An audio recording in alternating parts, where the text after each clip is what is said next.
Hi. So today I want to talk about 10 reasons why you need an experienced realtor when you're buying a new build. So the reason why I'm doing this video is just because I've had so many people talk about they've been speculating on the value a realtor brings in a new construction purchase.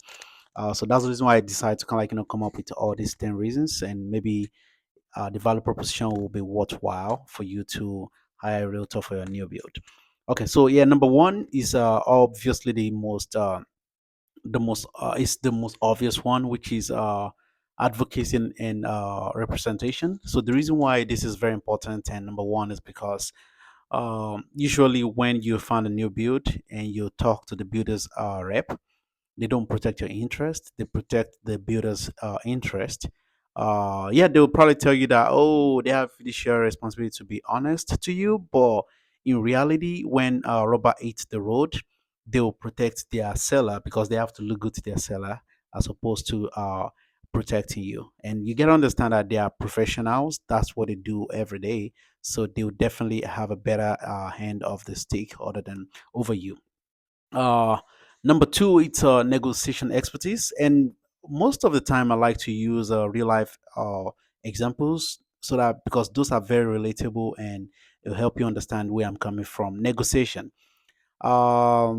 Usually, when someone says they want to sell a particular product, you really don't know how much it's worth until you do something called a CMA or COMS, comparative market analysis. What the CMA is all about is as a realtor, you want to look into the local market, see what has sold in the last 3 to 6 months, and you compare apples to apples. You look at the upgrades and whatnot, then you determine what indeed that product is what.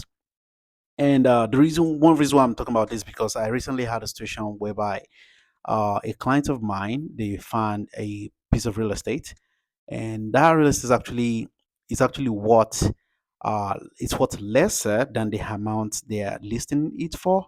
So we got there, we did the comps, we told them no, we can't offer their price the asking price because it's worth lesser. We have the comps support it. uh they said no, there's no way. We said okay, what if we could meet in the middle and have some type of appraisal contingency? They said no.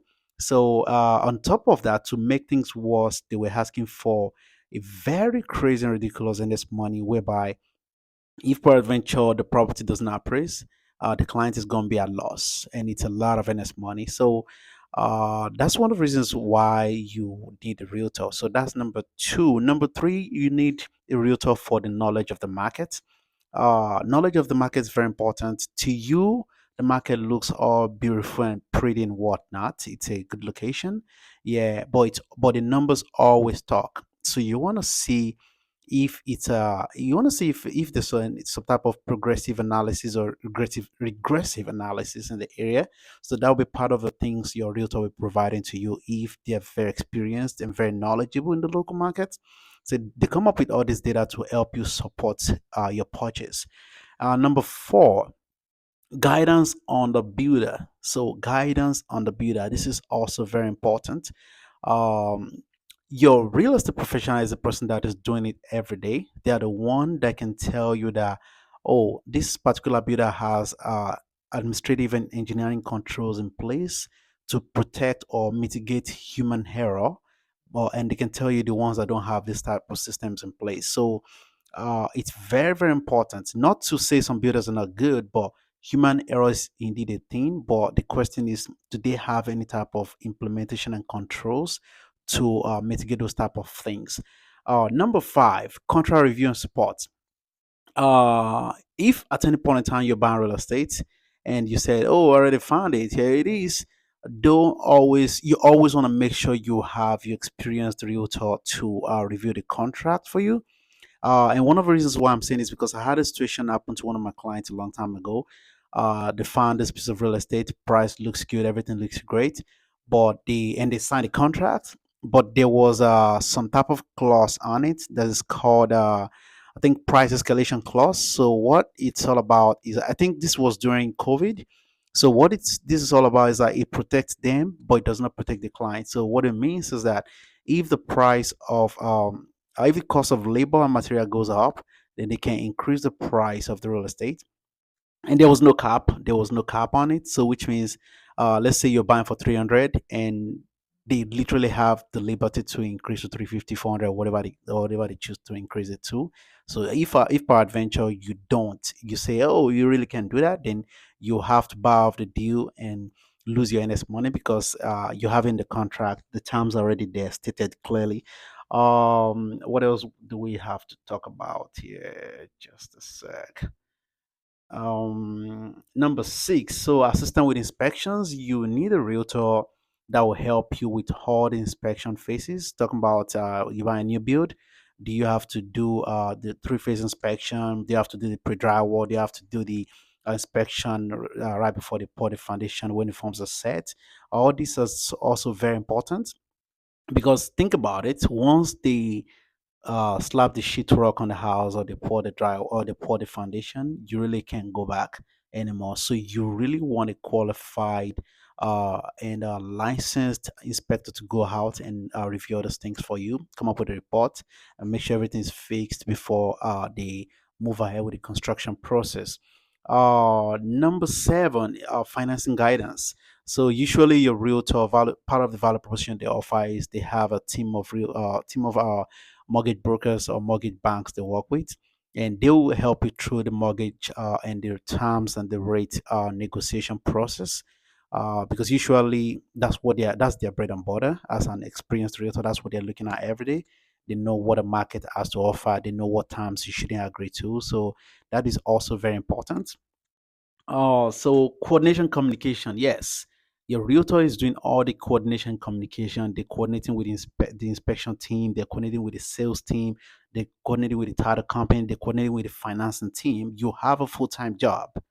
That's the reason why you're buying. So you should focus on your job. Let your realtor do all these things for you. Let them do the heavy lifting for you, because it could be overwhelming. Because when you have all those things and you still have to juggle with your job, it could be very overwhelming. So you really don't want the process to be that crazy for you. Number eight, number nine. So support with customization. You have a great realtor. It's gonna be part of their job to tell you the type of upgrades you should consider doing and the one you should stay away from. Because essentially the way it works in real estate is you usually don't get full value for all your upgrades. For some upgrades, you get 50% of the value over time. For some of them, you get 25%. For some of them, you have these upgrades, you get more than 100% of what it is. So you need your realtor, because your realtor is the one that's working with sellers and buyers. They know what buyers are looking for, because at some point in time in the future, you will become a seller. So they want to put you in a position whereby you have a desirable property. And the last one, but which is not the least, is the post sale support. Post sale support, what does it mean? Now you're closing the house. You need a realtor that has a list of all the trusted handyman, trusted artisans. They know exactly when you have to file your homestead. They know all the questions you may have, or how to contact your mod in terms of your water, best electrical company, and all those type of things. You need them. So I really hope this is a little bit helpful for anybody looking to buy a new build. And all those things are just kind of like summarized in less than 9 minutes. It's actually way more than that. So this is more just like a condensed course. You definitely want to think twice before you go out and meet the builder's rep or by yourself. And if this has added any value to you, comment and hit the subscribe button. Thanks for watching. Bye bye.